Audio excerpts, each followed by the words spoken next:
성경을 다 같이 함께 드시고, 주의 말씀은 내 발의 등이요 내 길의 빛이니이다. 이 말씀이 여러분 삶의 능력이 되시고 인도자가 되셔서 말씀대로 사시는 가운데 하나님의 은혜와 하나님의 권능과 축복을 마음껏 누릴 수 있게 되시기를 주의 이름으로 간절히 축원합니다. 오늘 말씀 읽기 전에 오늘 기도하신 우리 김택봉 형제는 누구냐 하면 하반신 마비가 돼서 잘 걷지 못하셨는데 하나님 은혜로 조금씩 걷게 되셔서 오늘 기도하시느라고 저 아래층부터 여기까지 올라오는데 한 20여 분 걸렸어요. 그래서 올라오셔가지고 업겠다고 그러는데 제가 업을 수가 없어요. 몸이 다 굳어지셔서. 그래서 본인이 기도하기 때문에 올라오시겠다. 1층에서 늘 예배 드리시다가 이렇게 올라왔어요. 얼마나 감사한지 알 수가 없어요. 우리 교회 와서 행복하다고 하는 사람 중에 한 분입니다. 우리 주님께도 영광 돌리라고 박수 한번 힘있게. 감사합니다.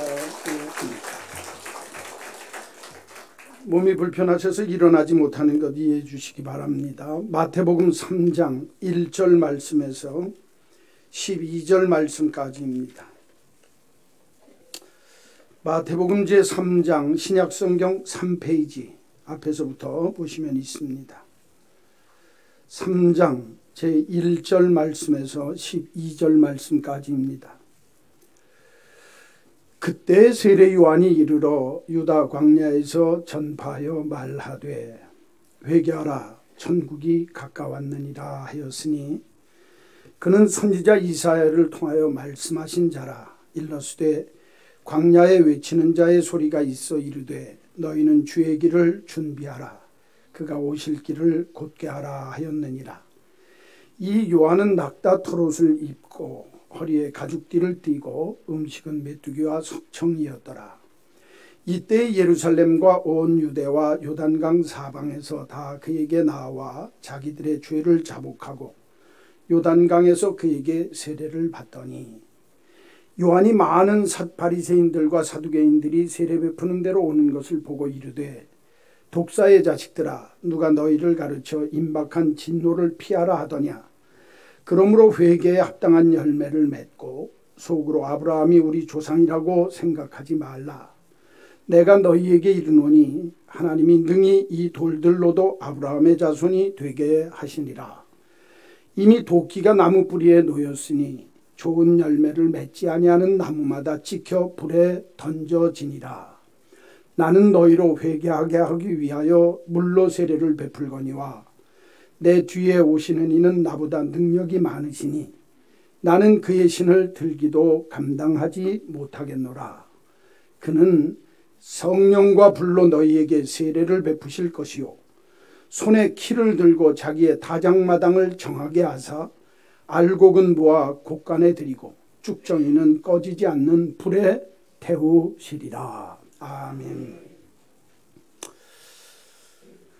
오늘 읽어드린 마태복음 제3장 1절에서 12절까지 있는 말씀 가지고 신앙의 구조 조정, 말이 어렵죠?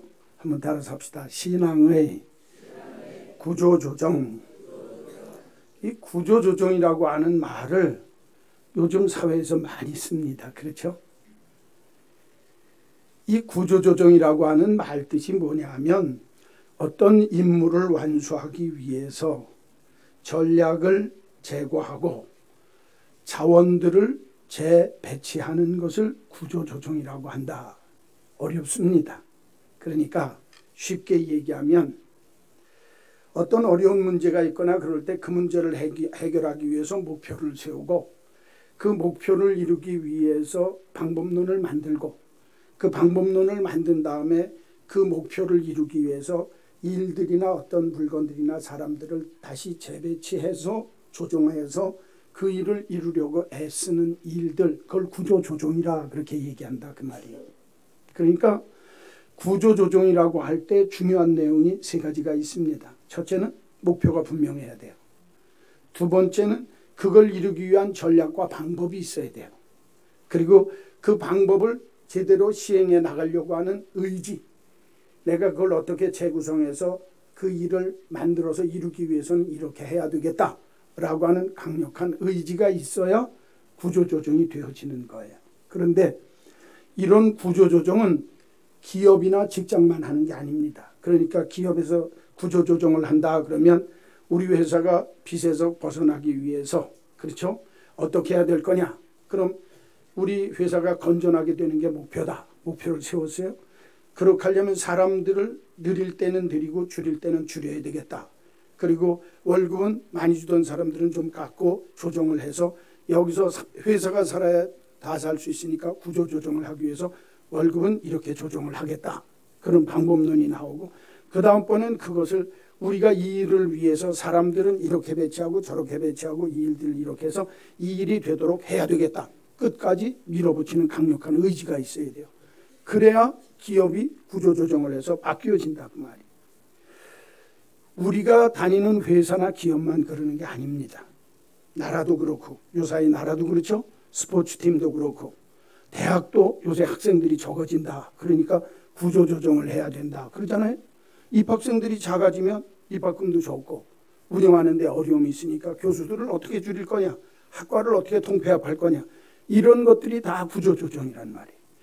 대학뿐만 아니라 가정도, 내 남편이 예전에는 직장을 든든하게 다닐 때는 이렇게 잘 다녀서 괜찮았지만 직장에서 이제 정년퇴임을 하게 되면 들어오는 수입이 적어지면 그 수입 적어질 때 우리가 어떤 것들은 어떤 모습으로 살아야 되겠다. 그래서 집에서도 구조조정을 하는 거예요. 그렇죠. 그런데 이런 구조조정은요, 신앙에도 있어야 됩니다. 믿음 생활을 할 때도 내 믿음에 이런 모습들이, 이런 것들은 내가 좀 이렇게 되어졌으면 좋겠다. 그럼 구체적인 목표가 있어야 될 거 아니에요. 내가 신앙생활이 좀 더 나아져야 되겠다. 그러면 그 나아지기를 원하는 구체적인 목표를 정해요. 그리고 그 목표를 위해서 내가 성경을 어떻게 읽는다든지 기도 시간을 내가 얼마씩 더 갖겠다든지 그 방법론을 만들어 놓는 거예요. 그리고는 그 일을 위해서 내가 하루에 좀 시간을 다른 데 전략해서라도 내가 이걸 다시 구성해서 내 삶을 하나님이 기뻐하는 모습으로 살도록 이렇게 살아야 되겠다. 강한 의지를 갖고 그렇게 살아갈 때 내 신앙도 구조조정이 잘 되어져서 하나님이 기뻐하는 모습으로 바뀔 수가 있다 그 말이에요. 오늘 성경 내용을 보면 세례 요한이 처음 요단강가에서 예수님이 오실 날을 준비하면서 세례 주면서 말씀하시는데 바리새인들과 사두개인들과 그들에게 오니까 그들하고 대화하는 과정 속에 너희들의 믿음이 이렇게 구조조정이 되어져야 된다라고 얘기를 하세요. 그런데 그 얘기는 오늘날 이 시대 속에서 우리들이 믿음 생활하는 우리들도 내 신앙과 믿음이 이렇게 바뀌고 구조조정이 되어졌으면 좋겠다 하는데 딱 적용되는 말씀이 오늘 본문에 나와요. 그래서 말씀의 제목을 한번 따라서 합시다. 신앙의 구조조정. 말이 좀 어려워요. 구조. 내가 패러다임, 내 신앙의 틀을 바꿔보겠다 그 말이에요. 이게 굉장히 중요합니다. 믿는 사람들한테는. 그러면 오늘 세례 요한이 이 마태복음 3장에서 신앙인들이 구조조정을 할 때 이런 것들이 필요하다. 그리고 신앙인의 구조조정은 이런 것들을 통해서 하는 거다. 그 내용이 쭉 나오거든요.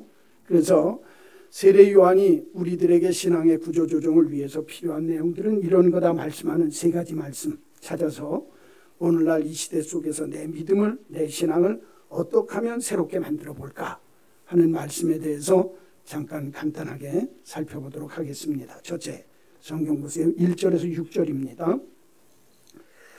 그때 세례 요한이 이르러 유다 광야에서 전파하여 말하되 회개하라 천국이 가까웠느니라 하였으니 그는 선지자 이사야를 통하여 말씀하신 자라. 일러스되 광야에 외치는 자의 소리가 있어 이르되 너희는 주의 길을 준비하라 그가 오실 길을 곧게 하라 하였느니라. 이 요한은 낙타 털옷을 입고 그 다음에 허리에 가죽띠를 띠고 음식은 메뚜기와 석청을 먹었더라. 이때 회개하라 천국이 가까웠느니라 광야에서 그렇게 외칠 때에 이때 예루살렘과 온 유다와 요단강 사방에서 많은 사람들이 다 그에게 나와 자기들의 뭐를 고백하고 죄를 자백하고 요단강에서 그에게 뭐를 받더라? 세례를 받더라.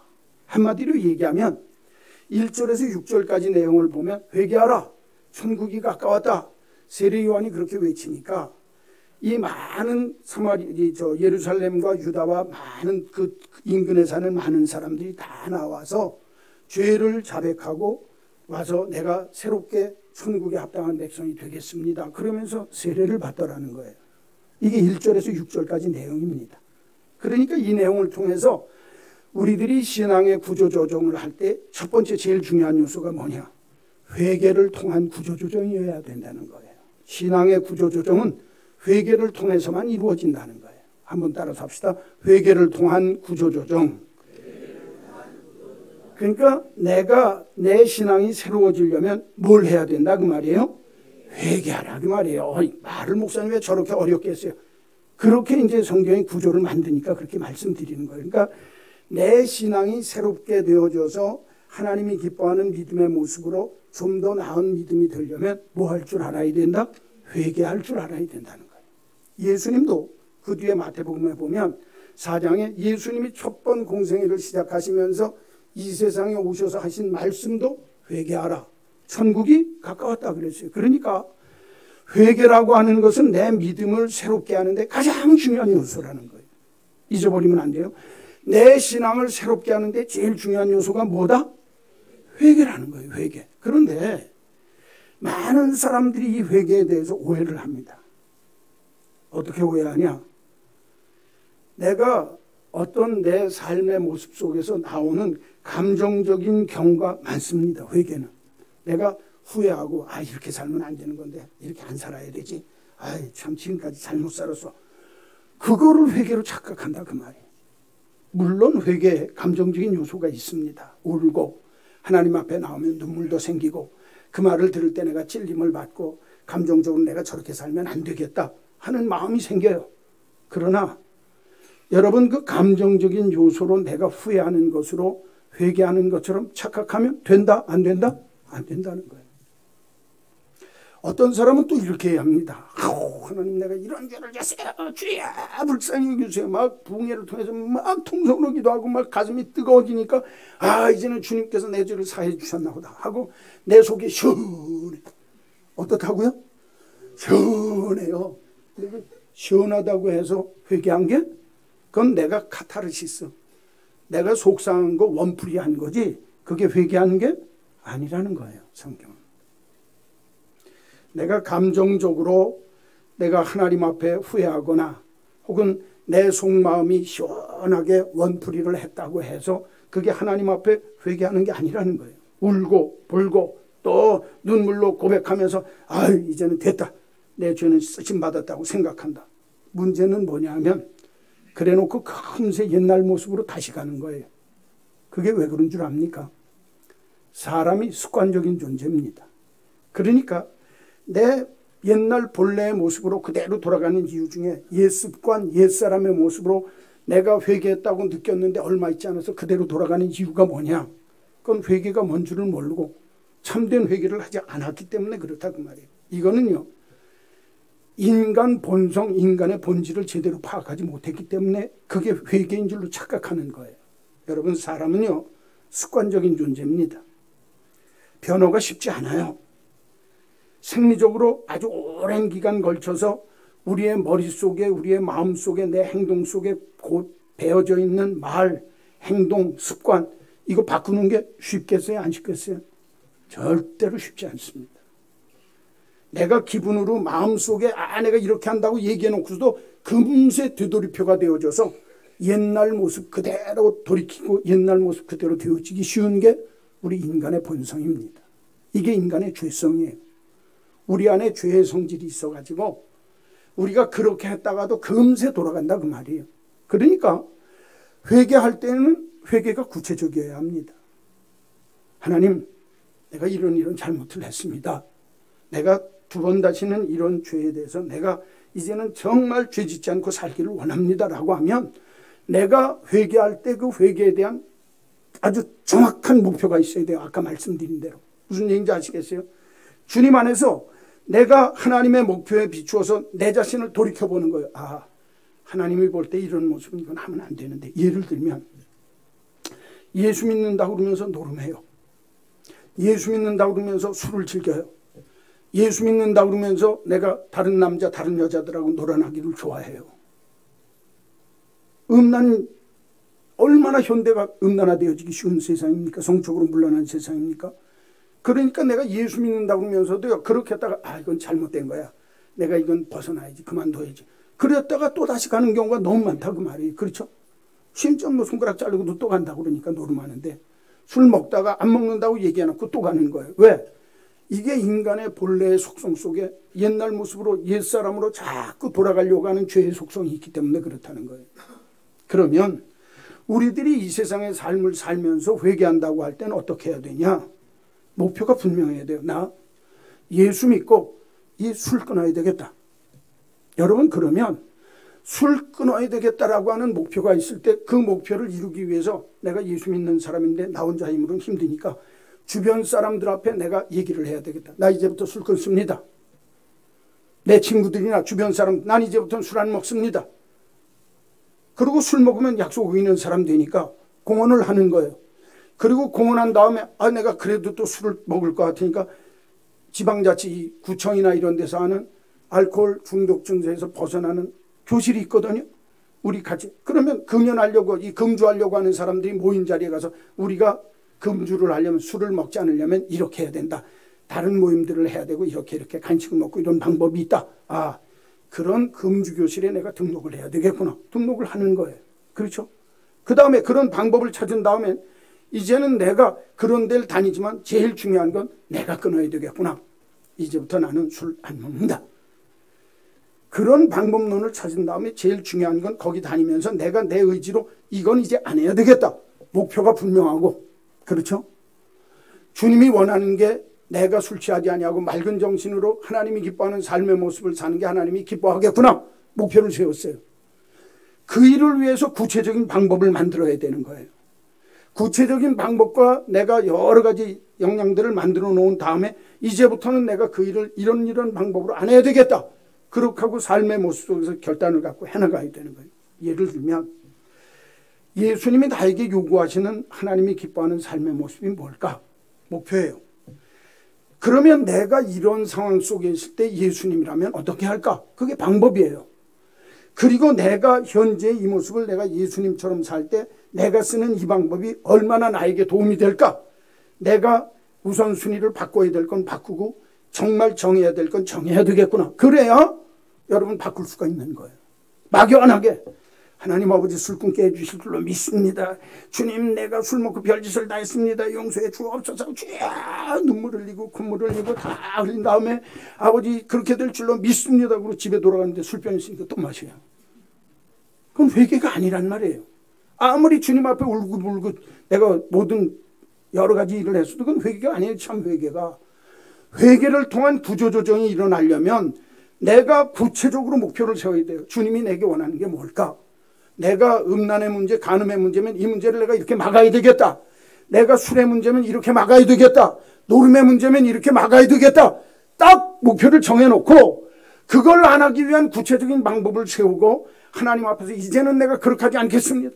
그런 자리에 가면 내가 정말 하나님 이제부터 딱, 그래서 하나님 앞에서 참된 회개라고 하는 건 삶의 모습까지 구체적으로 이어질 수 있도록 해서 돌아서는 것. 그래서 그 일을 안 해야 참된 회개다 그 말이에요. 여러분,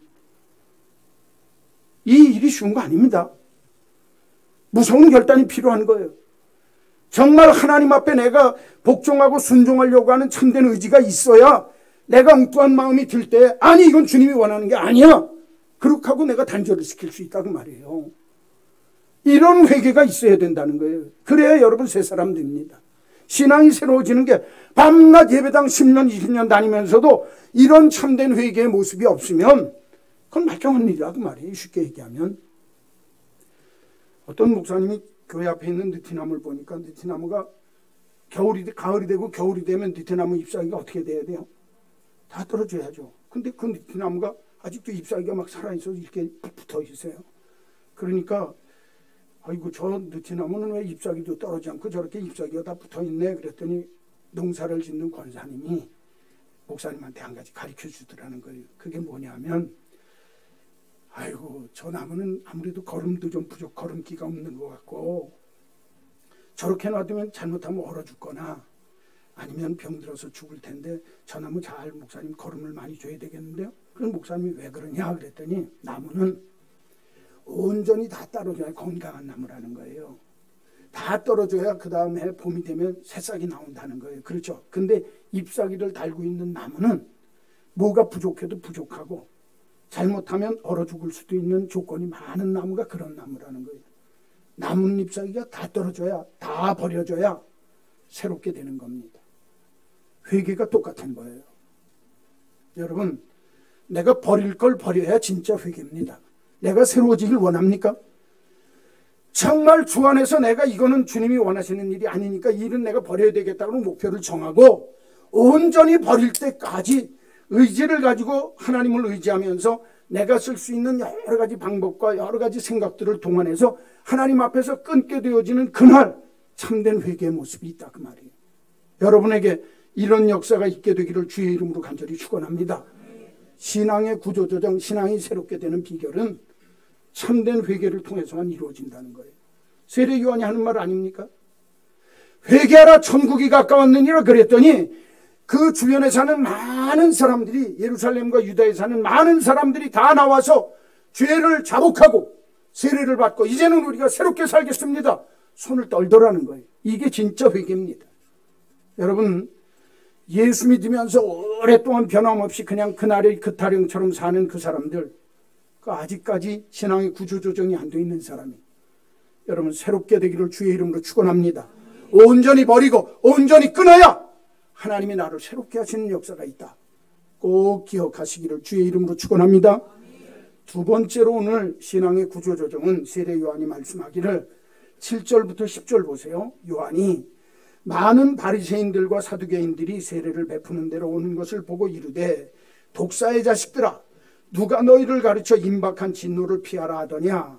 그러므로 한번 따라서 합시다. 회개에 합당한 열매를 맺고 회개에 합당한 열매를 맺어야지 너희들이 진정한 하나님의 자녀가 되고 회개한 모습으로 사는 거다. 그러면서 속으로 아브라함이 우리 조상이라고 생각하지 말아라. 니네들 아브라함이 내가 아브라함의 후손인데 누가 나를 하나님의 백성이 아니라고 그러냐. 그거 믿지 말라는 거예요. 그러면서 하는 얘기가 내가 너희에게 이르노니 하나님이 능히 이 돌들로도 아브라함의 자손이 되게 하시리라. 너희들이 겉으로만 내가 아브라함의 후손인데 그러고 폼내고 속으로만 난 진짜 아브라함의 후손이다 그러는데 속사람 너희들의 겉사람과 속사람이 변하지 않으면 이 돌들을 들어서 아브라함의 후손을 만들 수도 있는 게 하나님이 하시는 일이다 그러는 거예요. 너희들 겉이 아브라함의 후손이라고 속사람도 아브라함의 후손인 줄 아느냐? 그거 아니다 그 말이에요. 그러기 위해서 너희들이 회개에 합당한 열매를 맺어라. 그러면서 하시는 말씀이 이미 도끼가 너희 뿌리에 놓였느니라. 너희들이 주 앞에 좋은 열매를 맺지 아니하면 하나님께서 그 도끼자루로 너희의 뿌리를 찌그리라. 심판하신다는 거예요. 자, 오늘 5절에서 10절까지 7절에서 10절까지 가르쳐주는 신앙의 구조조정은 두 번째, 미래지향적인 구조조정이 돼야 된다는 거예요. 아이고, 이 말이 더 어려워지네. 자, 한번 따라서 합시다. 미래지향적인 구조조정. 이 미래지향적인 구조조정이라는 건 뭐냐면 내가 신앙적으로 이전보다 장래에 더 좋아져야 된다는 거예요. 미래가 미래지향적이라는 건 오늘 내 믿음은 이렇지만 장차 내 믿음은 이렇게 되기를 원합니다. 그래서 어제보다 오늘이, 작년보다 금년이, 지난달보다 이번 달에 내 믿음의 모습이 더 좋아지도록 미래지향적으로 내 속에 있는 것들이 다 벗겨지고 새롭게 구성되어져야 된다. 그 말이에요. 무슨 말씀인지 알겠죠? 미래지향적인 구조조정이라고 하는 말은 장차 앞으로 가면 갈수록 내 미래가 더 나아지는 그런 믿음의 모습으로 바뀌어야 된다 그 말이에요. 여러분, 저는 우리 한마음 믿음의 식구들에게 부탁하는 게 뭐냐 하면 여러분들의 믿음이 작년보다 올해 월등히 신앙적인 진보와 발전이 있기를 주의 이름으로 축원합니다. 예전에 다른 교회 다닐 때 내가 한마음 교회에서 내 믿음의 모습이 이렇게 많이 바뀌었어. 여러분, 이 고백이 나와야 되는 거예요. 한마음 교회만 잘한다는 거 아니에요. 여러분들이 어느 교회를 다니든지 간에 내가 이전에 예수 믿을 때보다 지금 예수 믿고 내 삶이 이렇게 내 삶과 생각과 내 삶의 모습이 이렇게 바뀌었어. 더 나은 방향으로 내가 바뀌어지고 변화가 되어졌어. 이 표현이 되어야 돼요. 그러니까 신앙생활을 하면서 변화가 없는 사람 가짜입니다. 뭐라고요? 가짜인 줄로만 생각하세요. 맨날 그 타령인 사람. 그거 안 된다는 거예요. 성경은. 미래지향적으로 더 나아져야지 그게 하나님이 기뻐하는 모습이라는 거예요. 오늘 본문 내용이 뭐냐면 이렇게 예루살렘과 유다에 있는 많은 사람들이 세례요한한테 세례를 받으러 와서 자복하고 회개한 다음에 세례를 받잖아요. 하나님 앞에 거듭난 삶을 살겠다고.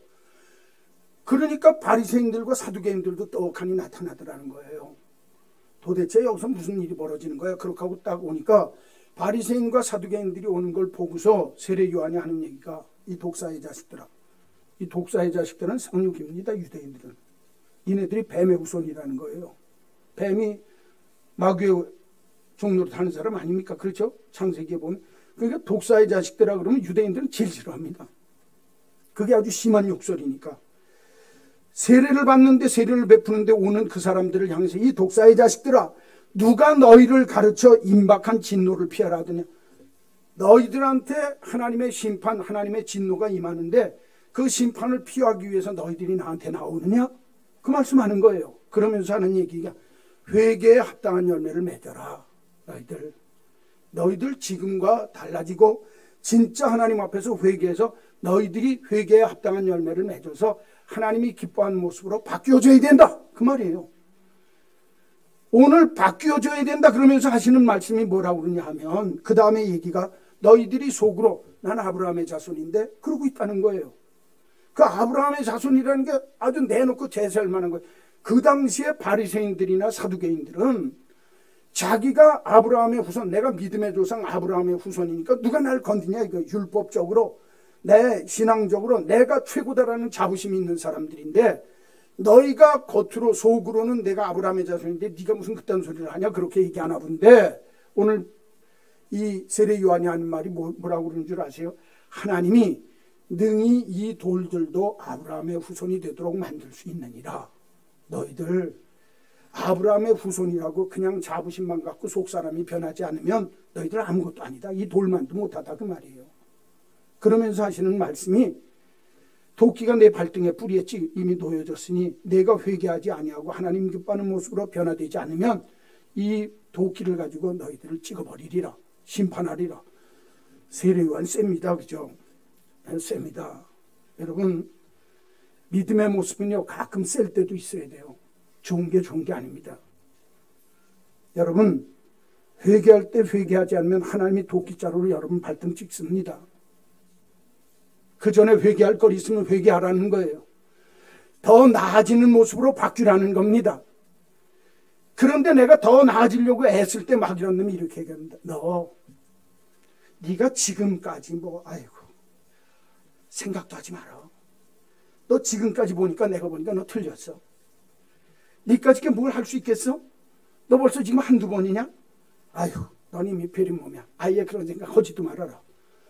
내가 변화되어져서 더 나은 방향으로 나아가려고 할 때 마귀는요 자꾸 우리의 삶의 자리에 패배의식을 줍니다. 그리고 너는 틀린 놈이야. 너는 망한 놈이야. 네가 뭘 하겠어? 여러분 저와 여러분도 예수 믿으면서 우리들의 모습을 보면 어떨 때는 좀 한심해요. 그렇죠? 이게 이제까지 예수 믿으면서 아이고 참 내가 믿는다고 여기까지 밖에 못하는 거 아이고 또 하겠다고 하니 참 그런 마음이 들 때가 있어요. 몇십 년 예수 믿는데 겨우 여기까지 밖에 못 왔어 하는 생각이 들 때가 있어요 없어요? 그 마음이 마귀라는 놈이 주는 거예요. 여기까지 온 것만 해도 아멘입니다. 할렐루야. 하나님이 이제부터 나를 더 변화시켜 주셔서 미래지향적으로 더 나아가도록 하나님이 복된 길로 나를 인도해 주실 줄로 이불은 잘해요. 믿습니다. 이 믿음이 있어야 돼요. 마귀라는 놈이 그걸 갖고 나를 자꾸 농락하니까 너 이게 한두 번이냐? 여태껏 믿었는데 그 정도 갖고서 뭘 이제 와서 또 딴짓 하려고 그러나 그런 소리 하지 말아라. 자꾸 나를 정죄합니다. 자꾸 나를 무너지게 만듭니다. 패배의식 속에서. 너는 이미 틀린 몸이야. 망한 몸이야. 네가 뭘 하겠어. 너 같은 게. 내 마음속에 저주의식을 넣어준다 그 말이에요. 이건 하나님이 주시는 마음이 아니에요. 하나님은요 회개에 합당한 열매를 맺기 위해서 성령님으로 늘 우리의 마음을 감화시키고 감동시키셔서 변화되어지도록 만드시기를 원하시는 것, 이게 성령님의 뜻인 줄로 믿습니다. 이거 알아야 된다는 거예요. 이거 모르면, 그러니까 여러분 신앙의 구조조정을 위해서는요 언제나 긍정적입니다. 오늘 내가 부족해도 여기까지 온 것도 하나님 은혜인데, 하나님 나는 회개에 합당한 열매를 통해서 하나님의 뜻을 더 이루기를 원하고 하나님께 가까이 나아가기를 원합니다. 이게 참된 믿음에 발전되고 밀집이 더 성장할 수 있는 기회가 된다 그 말이에요. 여러분 절대 넘어지지 마시기를 주의 이름으로 축원합니다. 마틴 루터가 종교개혁을 하는데 그 종교개혁을 막 일으켜서 이제 시작하려고 그러니까 뭐라고, 너 이제까지 사전으로 잘하다 왜 그래? 그런 놈이, 아니 그냥 편안하게 있으면 너 할 거 다 하고 사는데, 신학자 노릇하고 다 할 수 있는데 왜 너 이 미친 짓 하고 앉았어? 그러지 마라. 그냥 여태껏 온 대로 그대로 살면 되는 거야. 자꾸 꼬드기는 거야. 너 그리고 네 모습 네가 살펴보면 네가 뭘 잘한 게 있다고 지금 이런 일을 하겠다고 그래. 그럴 때 마틴 루터가, 이거 실화입니다. 마틴 루터의 책 속에 나오는 얘기니까, 주님 나는 부족하지만 주님께서 나를 지금보다 더 낫게 하시려고 이 일을 시작하게 하셨으니까 이 일에 지지 않게 해 주옵소서. 할렐루야. 넘어지면 안 된다 그 말이에요. 여러분들이 더 나은 믿음의 방향을 향해서 걸어가려고 할 때 마귀가 걸림돌이 되고 뒤에서 나를 뒷다리를 잡고 자꾸 무너뜨리려고 해도 내 마음속에 패배의식을 심고 저주의식을 심고 너는 안 돼, 틀렸어, 나를 끌어당겨도 하나님께서는 나로 하여금 회개에 합당한 열매를 맺어서 하나님이 기뻐하는 믿음의 길로 나를 인도해 주실 줄로 믿습니다 하는 이 믿음의 역사가 있기를 주의 이름으로 간절히 축원합니다. 그래서 신앙의 구조조정은 미래지향적이 되어야 된다는 거예요. 더 나은 길로 나가기 위해서 바뀌라는 거예요. 여러분 어제보다 오늘이, 작년보다 금년이 여러분들의 믿음의 한 단계 업그레이드 되어지고 진보하고 발전하는 역사가 있기를 주의 이름으로 간절히 축원합니다. 세 번째로 세례 요한은 이렇게 말씀하세요. 11절과 12절 보세요. 나는 너희로 회개하기 위하여 물로 세례를 베풀거니와 내 뒤에 오시는 예수님은 나보다 능력이 많으셔서 나는 그의 신을 들기도 감당하지 못하겠노라. 그는 성령과 불로 너희에게 세례를 주시리라. 할렐루야. 성령과 불로 세례를 주신다는 거예요. 손에 키를 들고 자기의 타작마당을 정하게 하사 알곡은 모아 곳간에 들이고 쭉정이는 꺼지지 않는 불에 태우시리라. 하나님이 알곡과 쭉정이를 예수님을 통해서 다 갈라놓으시는 역사가 있겠다 그 말이에요. 여러분 여기 보세요.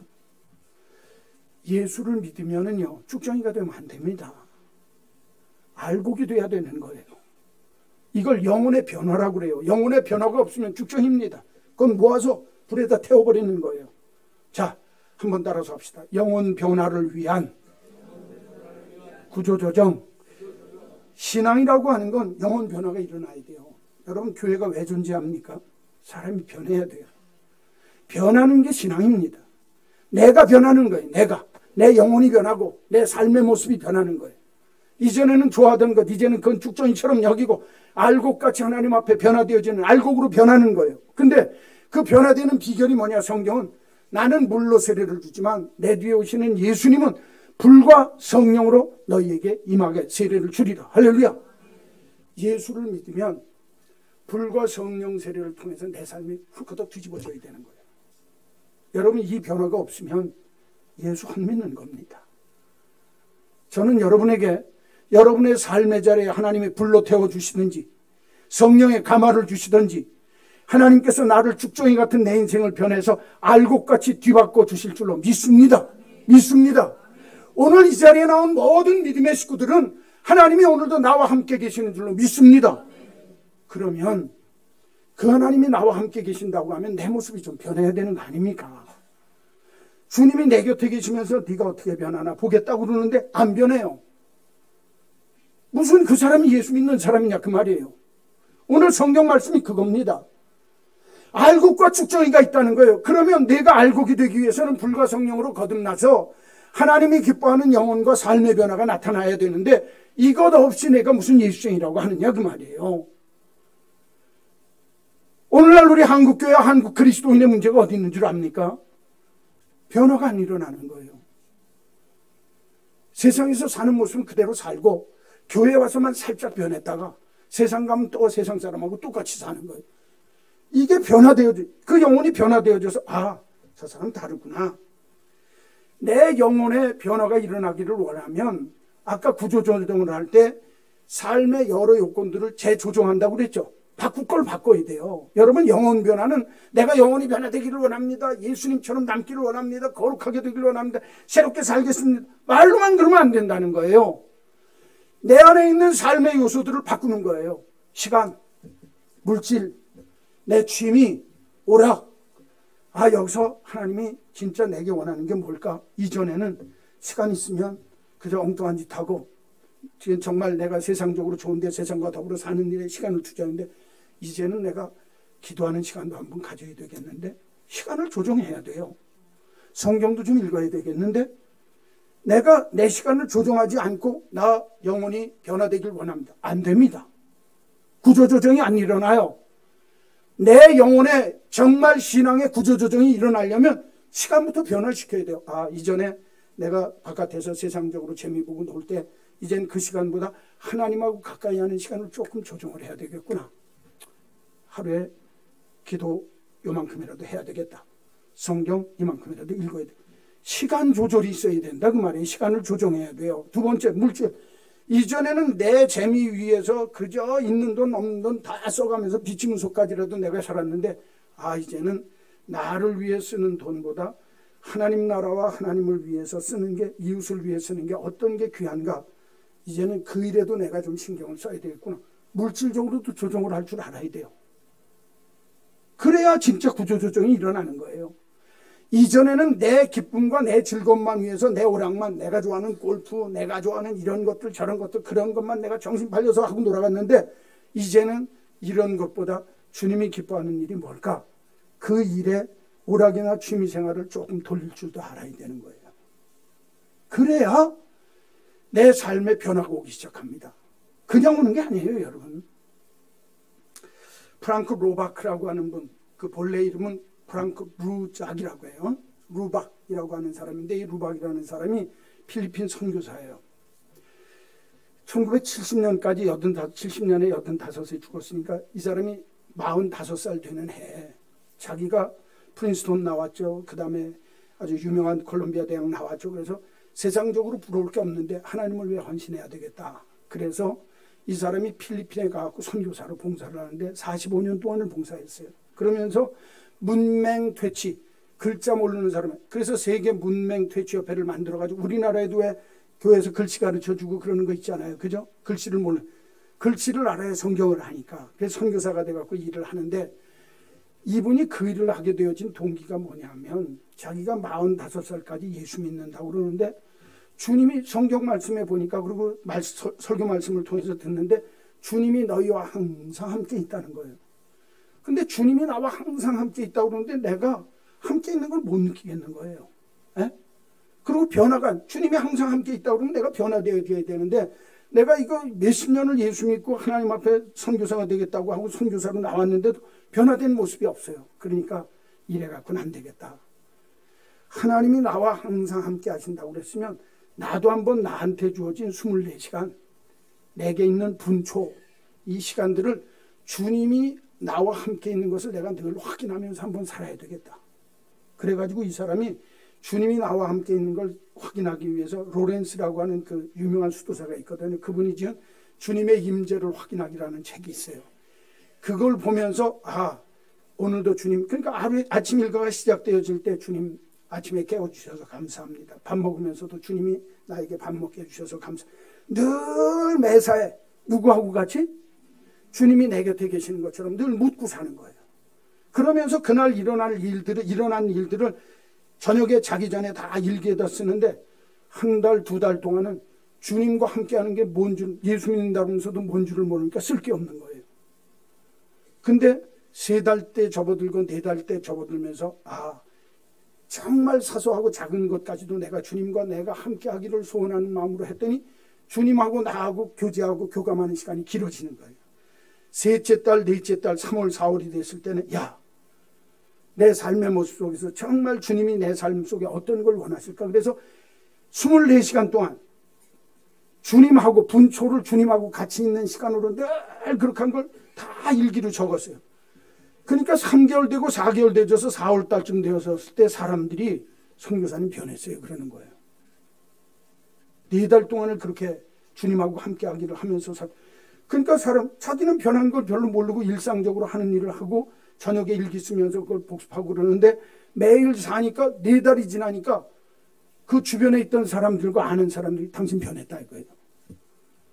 5개월이 지나니까 이 사람 입에서 5월달 5개월이 지난 6월달까지 되어지는 그 첫날 일기를 쓰는데 뭐라고 쓴 줄 압니까? 제가 있는 그대로 말씀드릴게요. 오 하나님, 주님은 더 이상 낯선 분이 아닙니다. 주님은 온전히 제 안에 계십니다. 할렐루야. 이 책이 Games with Minutes, 분초 게임, 처음엔 그렇게 번역되어졌다가 요새는 24시간 주님과 함께하는 방법이라는 책으로 번역되어져 나왔어요. 이 사람의 일기가 내가 만 4개월을 주님하고 같이 하는 삶을 매 순간 그렇게 살았더니 내가 변하더라는 거예요. 사람들이 보고 그 사람 변했다고 그러는 거예요. 그리고 5월달 5개월째 되어지는 마지막 달에 5월달에는 마지막 달이 아니라 5개월째 되어지는 그 달에는 주님이 내 안에 계심을 나는 확신합니다. 이게 아주 유명한 글이에요. Games with Minutes. 시간, 분초와 함께하는 게임. 누구와 함께하는 게임이에요? 좋다. 주님이 나와 함께 하신다 그러면 나도 한번 주님과 함께 해야 되겠다. 그래갖고 4개월을 그렇게 살고 나니까 내 인생이 확 뒤집어지더라는 거예요. 여러분, 예수를 믿는 건요, 뒤집어지는 거예요. 예수를 믿는 건요, 버릴 걸 버리는 거예요. 내가 변화받아야 진짜 예수쟁이가 되는 줄로 믿습니다. 잘 들으세요. 내가 끊을 걸 끊고 버리지 않으면 내 발등에 있는 도끼를 갖고 하나님의 발등을 찍으세요. 무서운 줄 아셔야 돼요. 여러분, 하나님의 진노에 도끼를 가지고 내 발등을 찍고 내 뿌리를 자르는 그때를 기대하겠어요? 얼마나 엄하고 무서울 터인데. 상상도 못한 일이 벌어질 수도 있다는 거예요. 주 안에서 삶의 영혼의 변화가 일어나야 예수 믿는 거 아닙니까? 오늘날 많은 그리스도인들이 내가 신앙적으로 바른 신앙인이 되기를 원합니다 그러면서도 이런 구조조정을 못하는 거예요. 변화가 없어요. 시간, 물질, 내 삶에 대해서 조금씩 변화되어지는 모습을 통해서 그 사람 진짜 영혼의 변화가 일어났구나. 이 소리 들어야 되는 거 아닙니까? 그런데 오래오래 예수 믿은 사람일수록 즐겨요. 저 소리나 옛날에 다 들어본 얘기다. 회개, 설교 수만 번 들었다 이거예요. 더 나아져야 된다. 변화가 일어나야 된다. 영혼의 변화가 일어나고 삶이 변해야 된다. 아니면 하나님의 도끼에 신반 자국이 있다. 얘기 나 다 안다 그거예요. 오늘도 그렇게 하고 끝나면 이 설교는 헛물키는 거예요. 사랑하는 성도 여러분, 변화된 여러분 되기를 주의 이름으로 축원합니다. 내 삶의 모습 속에 조금 더 나아지는 미래지향적인 신앙의 구조조정이 일어나야 훗날 내 삶의 모습 속에 하나님 앞에 영광 돌릴 수 있는 모습으로 내가 변화된다 그 말이에요. 예수 왜 믿습니까? 예수 뭐 하려고 믿습니까? 여러분 영혼이 변화되는 역사가 있기를 주의 이름으로 축원합니다. 축원합니다. 정말 주님이 내게 원하시는 게 뭘까? 목표를 정하세요. 내가 변화되어질 그 방법을 생각하세요. 그리고 삶을 재구성하세요. 그리고 분명한 믿음의 의지를 가지고 성령과 불의 역사를 기대하면서 정말 내 힘으로는 할 수 없사오니 성령님 내게 힘 주시고 능력 주셔서 이거는 변화받게 하겠습니다. 할렐루야. 오늘 이 자리에 오신 분 중에 내가 이 땅의 삶을 살면서 끊어야 할 일이 있으면 끊으십시오. 이 문제는 내가 예수 안에서 변화되지 않으면 내 삶에 하나님 앞에 심판이 임할까 염려하고 두려워하고 바꿀 것을 바꿀 줄 알게 되기를 주의 이름으로 축원합니다. 내 삶의 주변 것들을 바꾸실 줄 알아야 돼요. 주님을 위한 모습으로. 저는 우리 한마음 성도들이 진짜 변화받아서 새로운 그리스도 안에 새로운 피조물 되어지는 은혜가 있기를 주님의 이름으로 간절히 축원합니다. 그냥 날마다 회개하라 천국이 가까웠느니라 그 얘기가 아니라 참된 회개를 어떻게 할까? 그 회개의 모습이 있다고 한다면 내가 더 나아져야 될 것 아닌가? 더 나아지려고 한다면 내 영혼의 변화가 있어야 될 터인데 그 모습을 내가 어떻게 살까?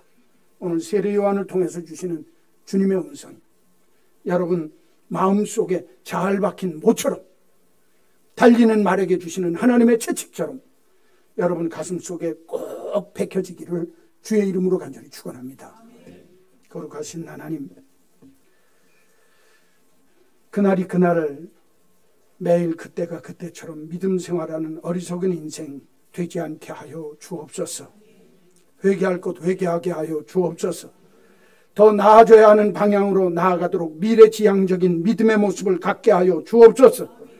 우리의 영혼의 변화가 일어나도록 성령이여 성령이여 불러 역사하시고 성령이여 역사하셔서 우리의 가슴 속에 주님을 향한 온전한 결단이 있도록 축복하셔서 버릴 것을 버리게 하셔서 끊을 것을 끊게 하셔서 내 발 위에 놓인 하나님의 도끼를 의식하고 하나님 앞에 주어진 이때 하나님의 진노가 임하기 전에 회개할 것을 회개하여 변화받는 우리가 되게 하여 주시옵소서.